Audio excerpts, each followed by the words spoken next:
السلام علیکم ناظرین، میں ہوں کامل میر اور اس وقت میرے ساتھ موجود ہیں لیفٹیننٹ جنرل ریٹائرڈ امجد شعیب صاحب. کسی تعارف کے محتاج نہیں ہیں. جنرل صاحب بہت شکریہ آپ کے ٹائم کا. جنرل صاحب یہ بتائیے گا کہ کچھ حلقوں میں یہ بات کی جا رہی ہے کہ آرمی چیف کے اوپر اسیسینیشن اٹیمپٹ کی گئی ہے اور جو لوگ انوالو تھے وہ بھی ملٹری کے اندر سے ہی ہیں اور ان کا کورٹ مارشل کیا جا رہا ہے.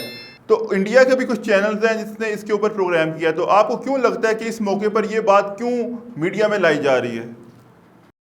بسم اللہ الرحمن الرحیم. دیکھیے، آپ کو یاد ہوگا ڈس انفو لیب والا قصہ، جہاں 15 سال سے بھارت جھوٹ پھیلا رہا تھا.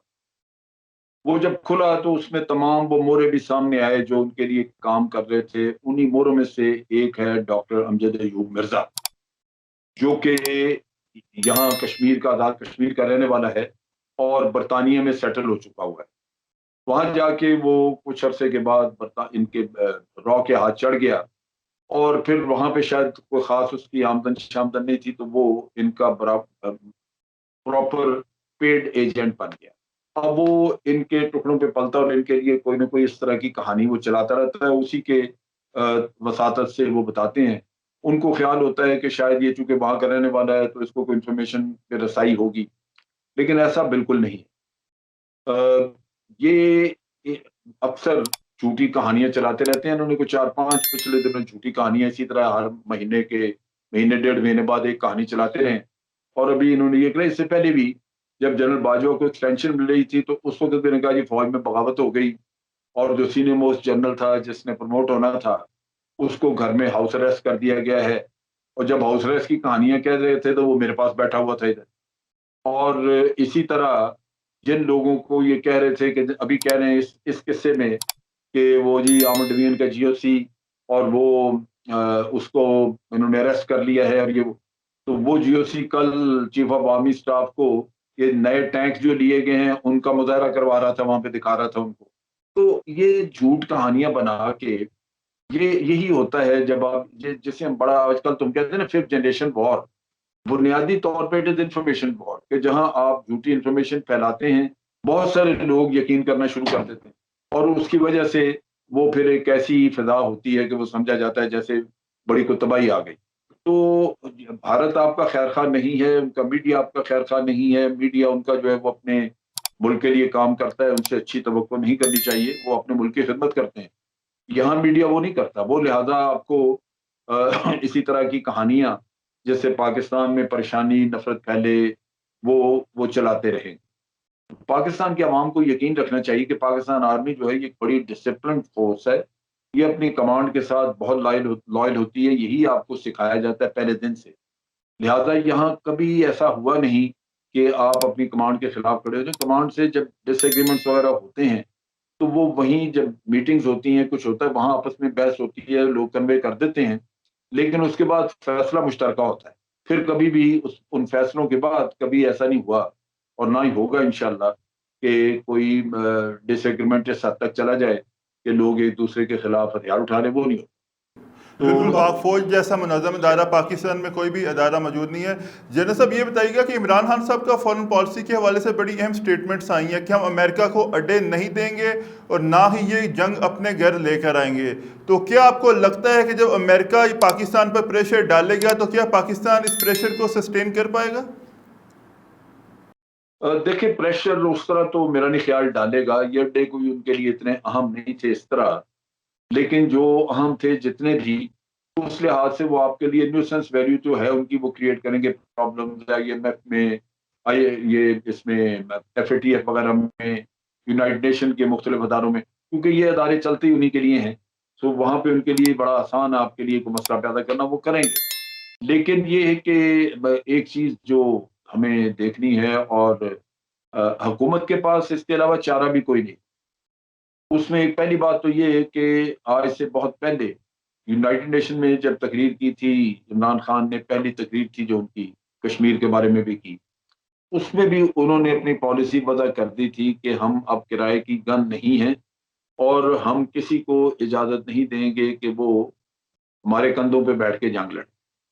تو یہ تو، اور یہ بھی کہا کہ ہم امن کا حصہ بن سکتے ہیں، جنگ کا حصہ نہیں بنیں گے. یہ یونائٹڈ نیشن کی تقریر اگر آپ نکال کے دیکھ لیں تو اس میں ہے. دوسری چیز یہ ہے کہ اس وقت کے حالات بہت مختلف ہیں. جب ہم نے امریکہ کو اڈے دیے تھے پہلی دفعہ طالبان کے خلاف 2001 میں، تو وہ صورتحال بالکل مختلف تھی. پوری دنیا چاہتی تھی کہ امریکہ کو فیسیلیٹیٹ کیا جائے، امریکہ کی مدد کی جائے. افغانستان سے ٹیررزم ہو رہا ہے. آج وہ صورتحال نہیں ہے. آج طالبان نے بھی ہمیں کہا، دھمکی دی کہ جناب اگر یہاں پہ اڈے دیے گئے تو پھر ہم اس چیز کو سمجھتے ہیں کہ آپ تاریخی غلطی کریں گے. مطلب ان کا تھا کہ ہم بھی آپ کے خلاف لڑیں گے. اور ہم نے جو اتنا عرصہ گزارا ہے وہ اسی طرح گزارا ہے کہ ہم نے طالبان کے ساتھ لڑائی مول نہیں لی، کیونکہ ہم ہمیشہ سمجھتے رہے کہ امریکہ چلا جائے گا اور ہم تو یہیں رہیں گے، تو اس سے طالبان کے ساتھ فساد ایک مچا رہے گا، اس سے بچنا چاہیے. دوسرا جو ہے وہ آج آپ سوچ لیجئے، خود آپ کے ملک کی فضا کے، آپ کے ملک میں جو پبلک اوپینین ہے، میرا نہیں خیال کہ کوئی ایک آدمی بھی چاہتا ہے کہ امریکہ کو دے دیا جائے. اور تیسرا ہمارا جو تجربہ ہے امریکہ کے ساتھ 70 سال کا، وہ سامنے ہے. اس تجربے کی بنیاد پہ آپ دیکھ لیں کہ جب ہم نے اڈے دیے تو اس وقت کیا ہو گیا. کیا امریکہ نے ڈو مور چھوڑ دیا؟ کیا امریکہ نے ہمارے بھارت کے ساتھ مسئلے حل کرائے؟ کیا امریکہ نے پاکستان کے معاملے میں مدد کی؟ نہ کہ ہم سے مدد لے کے افغانستان میں جا کے بیٹھ گئے. افغانستان میں سپلائی ہم بھیجتے رہے، سب کچھ ہم کرتے رہے، ادھر بھارت کو لا کے بٹھا دیے اور اپنے ناک کے نیچے بھارت ٹیررزم کراتا تھا پاکستان میں، اور امریکہ نے کچھ نہیں کیا.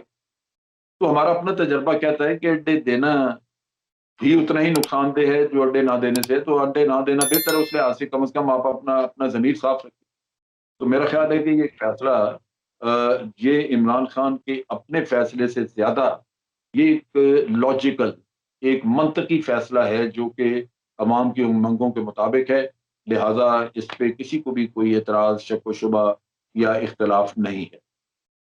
اچھا جنرل صاحب یہ بتائیے گا کہ افغانستان میں جو نئی سچویشن ڈیولپ ہو رہی ہے، طالبان کا قبضہ وہاں پہ بڑھتا جا رہا ہے اور پاکستان کے جو جتنے بارڈرز ہیں وہاں پہ فینسنگ بھی کی جا رہی ہے، اور ابھی یہ دسمبر میں تقریباً یہ کمپلیٹ ہو جائے گی. تو اگر طالبان اور افغانستان کے اندر حالات خراب ہوتے ہیں تو کیا آپ کو لگتا ہے کہ جس طرح پہلے افغان وہاں سے شفٹ ہو گئے تھے پاکستان، تو اس دفعہ بھی ایسا کچھ ہوگا؟ نہیں اتنے یا اس طرح نہیں، لیکن کچھ نہ کچھ تو ریفیوجیز آئیں گے. اب ان کا دیکھنا ہوگا کہ ہم نے وہ ریفیوجی ایکسیپٹ کرنے، میرا خیال ایکسیپٹ کرنے ہی پڑیں گے، کیونکہ عالمی دباؤ آ جاتا ہے. ریفیوجیز کو آپ دھکیل نہیں، دھتکار نہیں سکتے، ان کو سرحدوں پہ پھینک نہیں سکتے، کیونکہ جو انسانی المیہ ہے اس کے لیے ہمیشہ دنیا اس کو حل کرنے کا کام تو نہیں کرتی، لیکن ہمدردی ضرور ہوتی ہے. تو پاکستان کے اوپر وہ پریشر آ سکتا ہے. تو کچھ نہ کچھ ریفیوجیز تو آئیں گے. ان میں ڈر یہی ہوتا ہے کہ ان کی آڑ میں کوئی دہشت گرد بھی نہ آ جائے، ٹی ٹی پی کے لوگ آ جائیں. تو یہ کافی ایک ٹیڈیس مسئلہ ہے جس کو دیکھنا ہوگا. دوسری بات یہ ہے کہ افغانستان اگر اس میں امن نہیں ہے، ڈی اسٹیبلائزڈ ہے، تو پھر وہاں پہ حکومت کی رٹ نہیں ہو، جو بھی حکومت طالبان کی ہو یا کسی کی، پورے ملک کے اوپر ان کی رٹ نہیں ہوگی. لہذا وہاں مختلف علاقوں میں اسی طرح دہشت گرد گروہ جو ہیں وہ بننے شروع ہو جائیں گے. وہاں پہ داعش بھی آ جائے گی، وہاں ٹی ٹی پی بھی آرام سے بیٹھی رہے گی. تو پاکستان میں پھر ٹیررزم بڑھنے کا خدشہ ہے. تو ہم یہ چاہیں گے کہ ایک امن قائم ہو. امن قائم ہوگا جب ایک اتفاق رائے سے حکومت وہاں بنے گی، اور جو حکومت بنے اس کی پورے افغانستان کے اوپر رٹ ہو، تاکہ وہ اپنے کسی بھی کونے میں چھپے ہوئے دہشت گرد کو اجازت نہ دیں کہ وہ ان کی زمین استعمال کر کے تو کسی اور طرف چلا جائے اور کسی اور جگہ فساد پیدا کرے. بہت شکریہ جنرل صاحب آپ کے قیمتی ٹائم کا. ناظرین آج کا پروگرام آپ نے دیکھا، اپنا فیڈ بیک دیجیے گا اور ہمارے یوٹیوب چینل کو سبسکرائب کیجیے گا. اللہ حافظ.